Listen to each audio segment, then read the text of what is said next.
Hello everyone! Welcome to my new tutorial on the Smart Assistant channel. Have you ever opened the control center on your iPhone and noticed that the calculator is missing? Don't worry, this is a common problem. In this video, I will show you 2 simple and quick ways to bring it back. Follow these steps, and you will once again have all control center functions at your fingertips, so you can continue using your iPhone without any interruptions. Let's get started.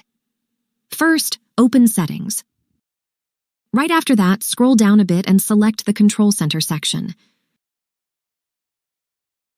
Once you've done that, tap on the Reset Control Center option, and then immediately tap Reset Control Center again to confirm.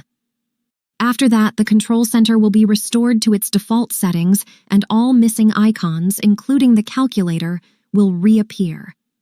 That was the first method. As for the second method, if you don't want to reset everything, swipe down from the top right corner of the screen to open the Control Center. Once you do that, tap the plus icon in the top left corner of the screen, or simply tap and hold on any empty space, and then select the Add Control option. To quickly and easily find the calculator, tap on the search bar and type Calculator. In the search results, you will see the calculator option. Tap on it to add it back to the control center. Now you can move it anywhere on the screen wherever you want, and that would be everything for this video.